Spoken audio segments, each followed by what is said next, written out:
Hello. Welcome to the Bore You to Sleep podcast. The podcast that will hopefully help you get to sleep. I am going to read an open source book, one that is not particularly interesting, but one that is hopefully boring enough to get you to sleep. Tonight's readings come from Peninsular Veteran by Anonymous. This story is published in the late 1700s in England, when religion was an important aspect of the lives of the people that lived there. My name is Teddy, and I aim to help people everywhere get a good night's rest so they can have a productive day and achieve what it is they need to achieve. I will read you a different story every episode to help you doze off. My mission is to keep bringing this podcast out to people everywhere who need a good night's rest. I know it's helping a lot of people get the rest they need, and I'm grateful to be able to help you do this. I want to say a special thank you to iTunes listener Ms. Q2U for this lovely review you left on iTunes. I also received a new patron during the week on Patreon, Caroline Morton. Your financial contribution to my podcast meant so much to me and will allow me to keep bringing out more episodes to you. Thank you. My passion is to bring out this podcast so that people can get the sleep they need. If the podcast is helping you, I'd love for you to become a sponsor or patron, which you can do at boreyoutosleep.com. Your financial contribution really does help me keep the podcast on air and help me bring out more episodes. I'd also love if you are able to subscribe, leave a review and rating. All of these things do help me keep the podcast alive so that people everywhere can get the good night's rest that they deserve. In the meantime, lie back, relax, and enjoy the readings. The Story of a Peninsular Veteran, Chapter 1. I have the advantage of being an Irishman. My parents had also the felicity of first seeing the light of day, as it shone upon the soil of the land which for ages has seemed to possess such passing interest in the eyes of Britain. Their family consisted of 6 children, 4 boys and 2 girls. I was the youngest of the whole, and for reasons I do not profess to comprehend, was a special favourite. I was named Thomas, which, interpreted by parental love, was converted into Benjamin, with a double portion of all that substance so scanty as theirs could supply. I was born in the small townsland of Enham, King's County, in the province of Leinster, about the year 1790, be the same a little earlier or later. The exact period I cannot specify, as at that time and place, and in consequence of the culpable negligence generally prevalent in parochial registration, Very little thought or care was shown in recording such events. Those were the days of intestine broil and vengeance. The seeds of rebellion, which had been sown with an unsparing and remorseless hand, were just ready to produce their baneful first fruit. Such was the jeopardy in which Protestants especially were placed, that no one who beheld the morning sun arise could safely calculate upon seeing it go down. Domestic fury and fierce civil strife, kindled and mainly maintained by papal cupidity and violence, raged through the fairest portions of the country. No one had the courage to trust his neighbours, for no one could tell who was worthy of trust. Mutual confidence based upon moral principle, which alone can cement society, was blotted from the list of social virtues. Not many dared depend even upon former friends.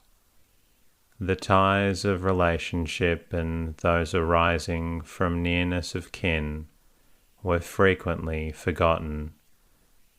Natural affection, usually invincible, was unheeded, and under cover of night, or even in open day, the unwary traveller became frequently a prey to instantaneous death from the bullet of some skulking assassin concealed behind the roadside bush or brake. My parents, I regret to state, were Roman Catholics. They knew no better, for no other teaching had reached their minds. Their membership with that fallen community was their misfortune rather than their fault. I believe the profession they made was sincere, and that, though mingled with the dross of popish superstition, they were possessors of at least some few grains of sterling piety. My mother, in particular, was remarkably constant and fervid in her devotions, and the earnest manner in which her beads were counted, though I could never detect the meritorious points of calculation, is to be numbered among the earliest and most powerful impressions I ever received. My father had for several years acted as steward to Archibald Nevins, Esquire, a gentleman who, at the time, was the owner of considerable estates in the vicinity of Portarlington. Ours was a happy family. My father, though a plain man, was excelled by few in attachment to his wife and children. Hope springs eternal in the human breast, and we flattered ourselves that futurity offered to our notice lengthened years of comfort. But we soon found that our hold on earthly happiness was fragile as the spider's thread. My father was taken ill and passed away. Even now the procession of his funeral is pictured on my memory. The gentleman already named as my father's employer had fallen upon evil days. His property passed into other hands, and as the purchaser knew nothing of our family, No one cared for the widow and her orphan charge.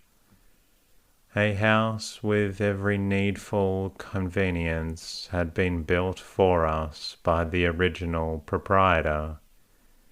This we were abruptly ordered to quit.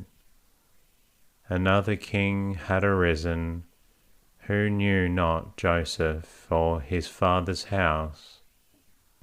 We went away weeping at every step. I saw my mother's tears, and to this day her low wailing strikes my ear. But though destitute, we were not forsaken. Though in straits, we did not perish. And by the blessing of Almighty Providence upon the well-directed industry of my mother and my elder brothers, we were sustained with food convenient. The desolate condition of the moneyless and unprotected widow was aggravated in no common degree by the political commotion already adverted to. Persons unacquainted with the approaching terrors of that era may imagine that an obscure and uninfluential family like ours had little to apprehend, that our poverty was protection enough, and that those who had nothing to lose had nothing to fear. This was not so. The conflict then impending arose from the dark designs of men, cursed with a heart unknowing how to yield, and who were bent on havoc and rapine. Personal robbery might not be planned, but when many were ready for that and a great deal more, heresy and sedition were closely in league.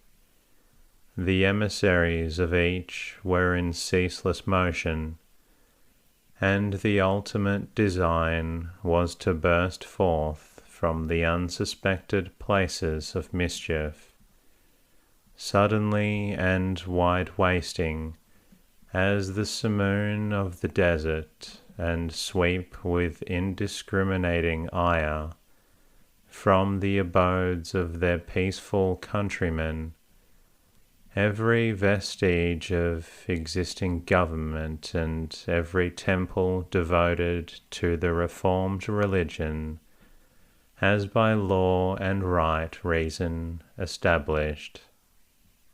Perfect secrecy on the part of the rebels was happily attainable.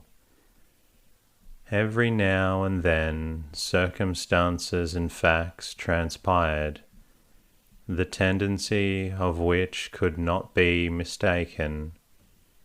Harebrained but hot-headed men became the self-elected orators of secluded nocturnal assemblies. Liberty and equality and reason versus religion, neat as imported from the French Directory at Paris, was the order of the day. Uproarious vociferation took the place of argument, and though the majority of these Hibernian gentry were as ignorant of jurisprudence as the more modern destructionist, nothing less than the dismemberment of the British Empire and the establishment of a republic, formed probably on the model of Citizen Robespierre, would suit their purpose. All this was designed, and most of it was divulged.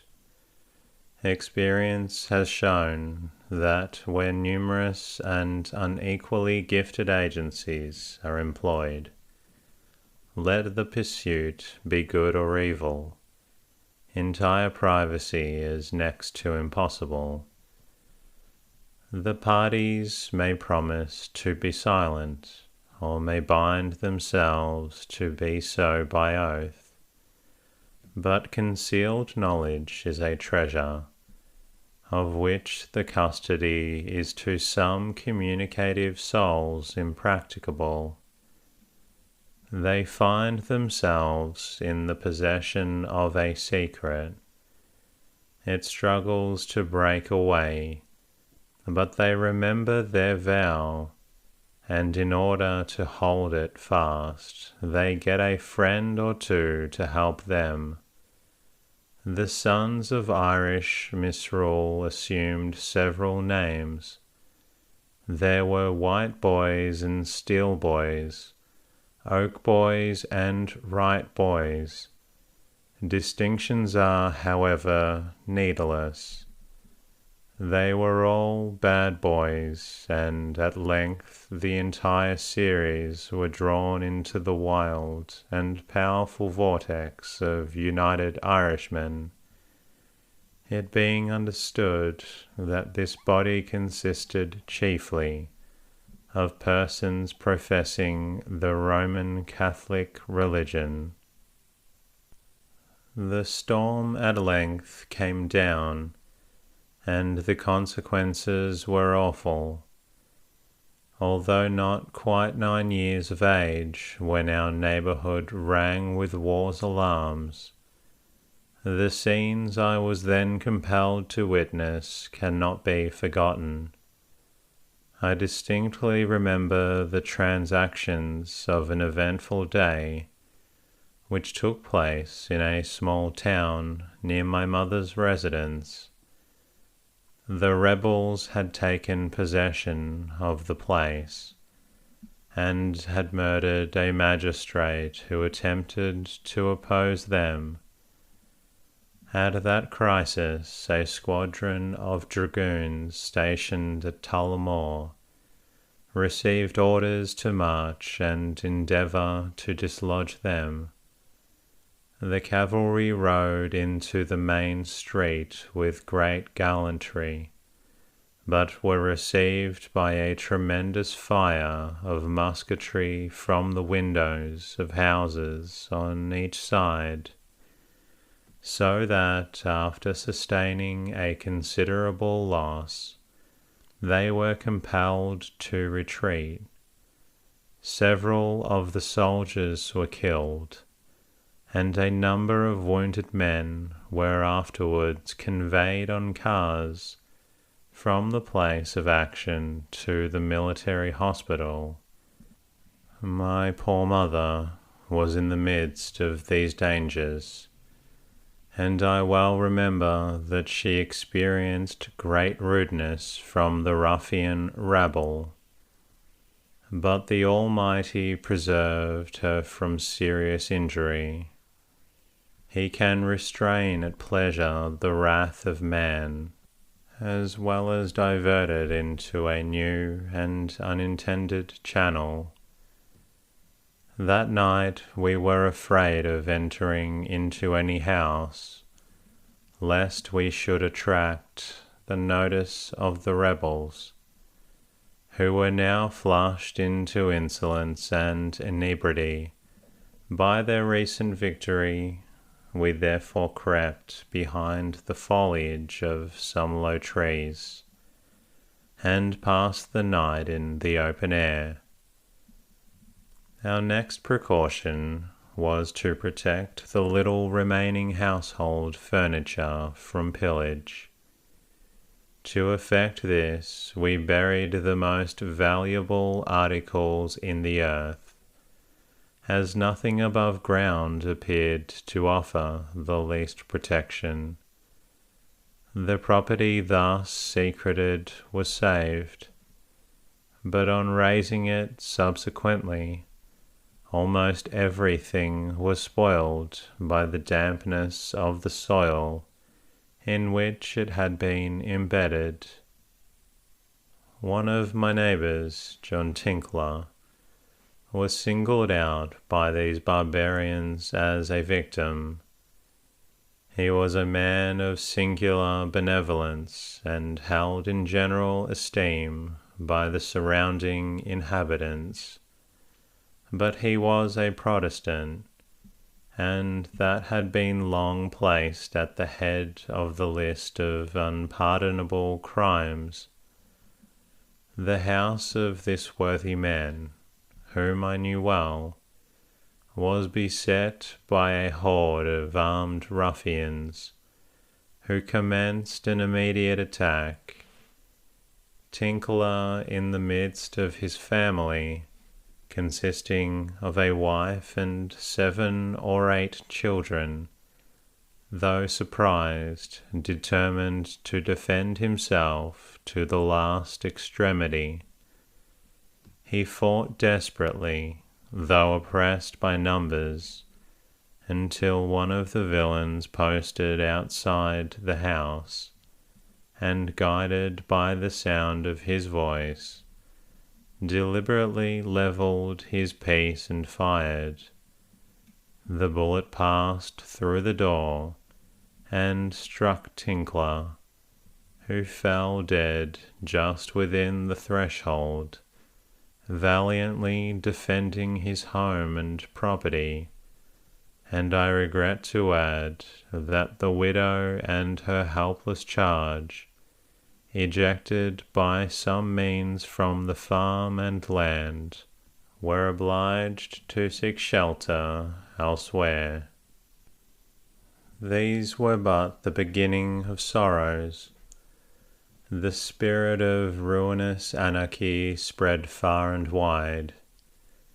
It was particularly observed that the Roman Catholics were very much devoted to their chapels. Mass was celebrated every day throughout most parts of the country, whereas formerly it was chiefly observed only on the Sabbath day. The chapel of Ballacanoe was attended by a very numerous congregation at both morning and evening prayers. Michael Murphy was officiating priest of that parish, a young man strongly made and of dark complexion, who had been a few years resident in the place, and not long in holy orders. This person was master of profound dissimulation, and contrived to throw around himself the garb of saintly innocence at the very moment in which he was preparing to smite with the sword. The military saint actually took the oath of allegiance, in which he expressly declared himself ready to be true and faithful to His Majesty King George III, and to the succession of his family to the throne, and that he would prevent tumult and disorder by every means within his reach, and give up all sorts of arms with his possession. All the above, quoth Michael, I swear, so help me God, and my Redeemer. Meantime, in the vicinity and all around the residence of his reverence, timber was missing out of the gentlemen's nurseries. It was observed that the woods and shrubberies were gleaned of such materials as would suit for the construction of offensive weapons. In fact, this genuine sample of popish fidelity, who, had he lived, ought to have been rewarded with at least a cardinal's hat, this pretended pattern of all that is good and praiseworthy, went his way from the altar, put down the testament on which, after the preparation of his delusive affidavit, His lips had been pressed and straightway began to exemplify the inviolability of his oath to existing government, but the manufacture of pie candles and granting absolution to those who helped him. Without going into the history of the Irish Rebellion, which is foreign from my present purpose, the fact is sufficiently evident that the whole of that sanguinary struggle, from first to last, may be ascribed to the crafty domination of the Roman Catholic clergy. It is not a little singular that three of the most daring military leaders, those, I mean, who were principally signalized in the wholesale butchery of their Protestant fellow subjects, were priests in that persecuting church. One of these, named Roche, assumed the power of working miracles. Indeed, each of them, as occasion required, did a little business in that line. Roche declared that in battle his person was invulnerable, that no shot could hit or hurt him, and having picked up several bullets after an engagement at Ross, he assured his dupes that he caught them in his hand during the fight. The wily ecclesiastic, true worshipper as he was at the shrine of Mammon, conceived the idea of turning the thing to good account by the alternate practice of hypocrisy and theft, for either of which his hand was ready. He succeeded, and I hardly know which to admire most, the consummate impudence of the Holy Father, or the folly of his disciples. Roche procured slips of paper, each of which he termed a protection or gospel. In the centre was a figure of the cross, with an inscription underneath stating, "In the name of God and of the Blessed Virgin, no gun, pistol, sword, or any other offensive weapon can hurt or otherwise injure the person who has this paper in his possession, and it is earnestly recommended to all women to carry it, as it will be found an infallible preservation against the fatality of childbed." Anxious to secure customers in every rank, the price of these tickets to the better sort of people was 1/2 crown. As the poor might haggle at parting with a coin so large, the vendor discreetly condescended to open a retail trade at 6d each. The circulation of this trumpery, the value of which was equal to every other product of the Catholic Church, was immense. Customers were to be computed by thousands. Friar Murphy had already been noticed. His career, as has been related, commenced with daring perjury, and as the progress and end of such a man may be instructive, he shall have a parting glance. Like his inquiring associate, he was disposed to do the wonderful. His campaign, however, with those of many other villains, was way soon over. bloody and deceitful men do not live out half their days. It was at the Battle of Arklow in 1798 that Commander Murphy determined by a decisive movement to blast the hopes of the Protestant cause. On the morning of the 9th of June, the rebel army was observed amounting to 34,000 men, with 3 pieces of artillery, advancing on the town. Had this formidable force arrived only 2 days earlier, it would in all probability have captured the place. But providentially, reinforcements had been procured from Dublin, so that the garrison amounted in the whole to 1,500 men, under the command of Major General Needham. Arklow, considered as a military position, presented no point susceptible of advantageous defence, and was altogether open and unprotected. About 2:00 p.m., advice was received that the enemy was approaching.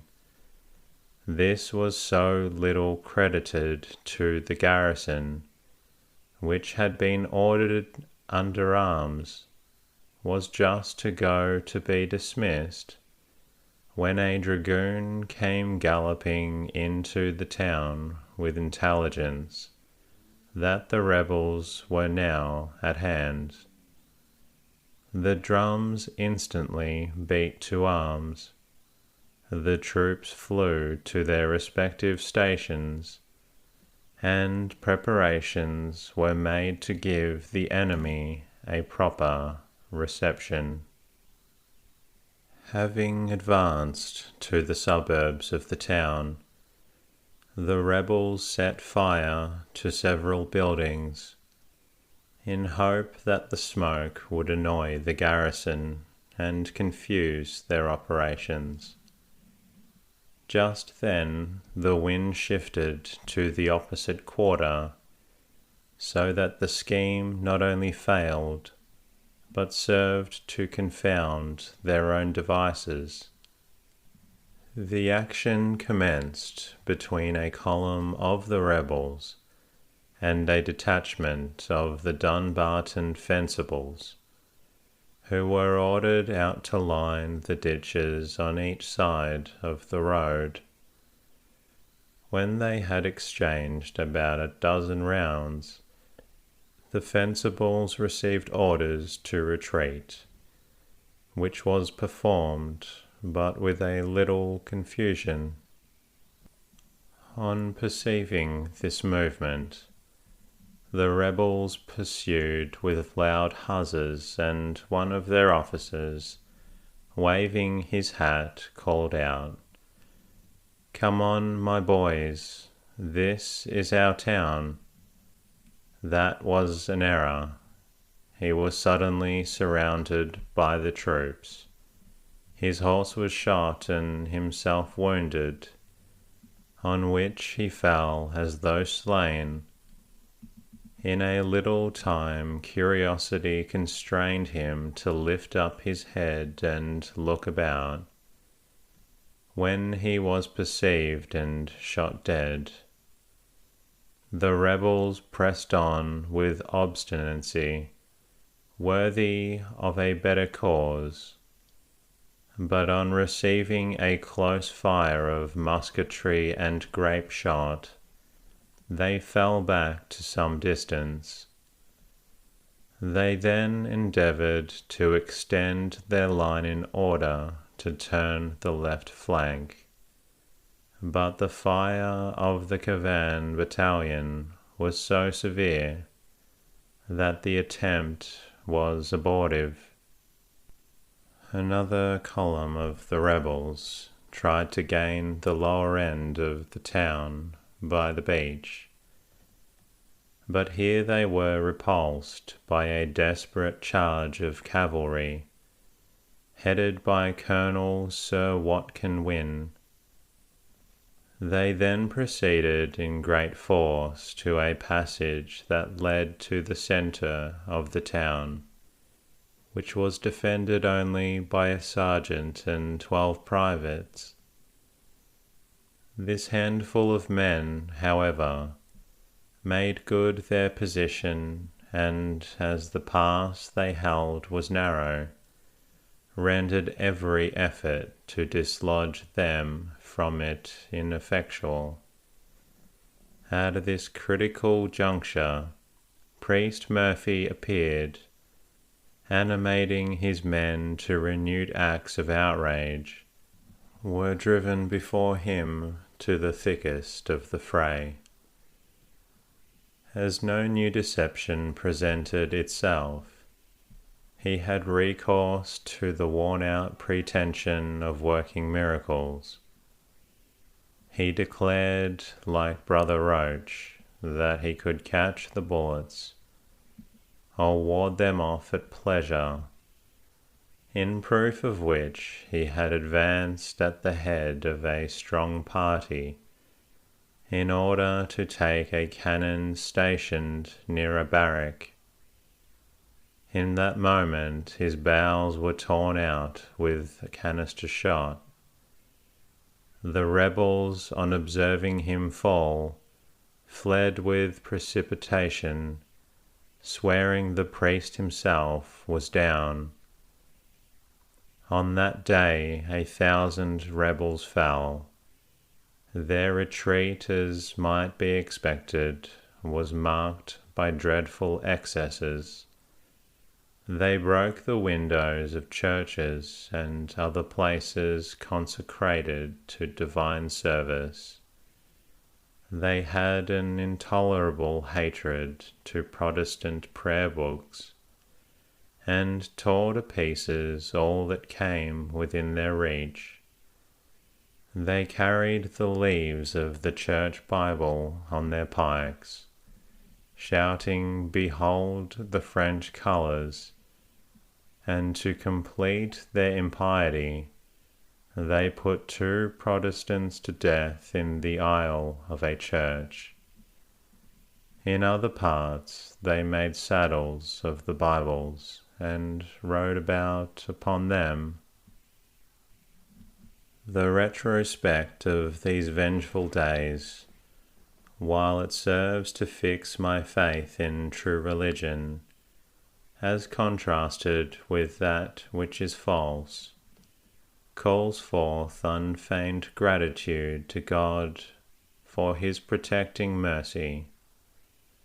Exposed as my mother and family were to the pelting of the pitiless hurricane, none of the sustained material caused us personal injury. I have before stated that my mother was conscientiously attached to the tenets, such as they are, of the Church of Rome. I never observed anything reprehensible in her conduct, though no one was more constant than she was at the confessional. Neither know I to which of the saints she was disposed, on emergency, to turn. That she loved the Saviour, and was willing to wash the feet of the servants of her Lord, I can safely affirm. I can vouch for the constancy and zeal of her private prayers and intercessions. I know that the practices of her life agreed with the engagements of her lips, and I cannot help but think that she was a noble proof that God is no respecter of persons, that holiness of my heart may subsist in the most defective dispensation, and that whoever seeks the face of God through the merits of his Son, in the path of penitence and faith, even though cumbered with mistaken doctrinal views, shall not be cast away. The time, the extent, and the unwitting nature of her ignorance God winked at. He saw that she erred through ignorance. The eye of his omniscience pierced through the veil of her mental delusion to the uprightness of intention that dwelt within him. And I believe through divine mercy she went down to her grave justified by grace, hallowed and made meet for heaven. Agreeably with the religious views which my mother had entertained, she endeavoured to teach me the principles of papacy.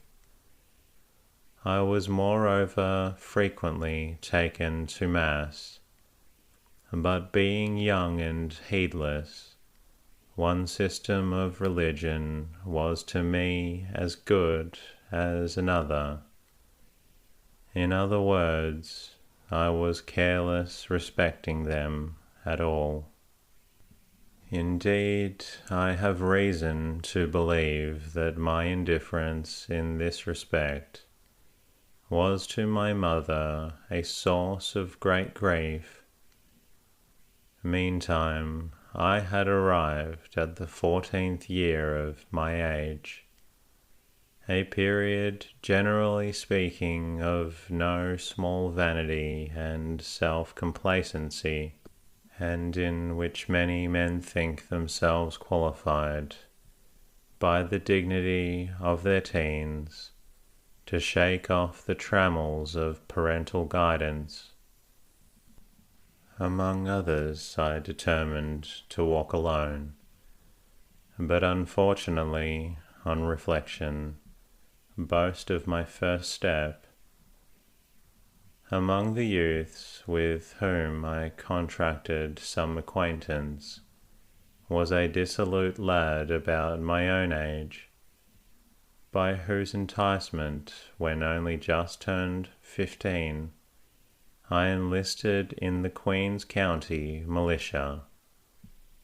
Not that my conduct, like his, had been openly immoral, yet he had gained over me an ascendancy I could not resist. Evil communications corrupt good manners, and perhaps the apparent freedom, the frankness and gaiety of an open-hearted soldier's holiday life had an influence which, though not acknowledged, was really felt. But oh, my mother, for when I became a soldier, she was still living. I had in this deed of hardihood well nigh forgotten her, but she remembered me, and when I thought thereon, I wept. Never shall I forget her last, her parting look. My elder brother had settled at some distance, and on the eve of my departure to share in unknown danger, had unexpectedly arrived.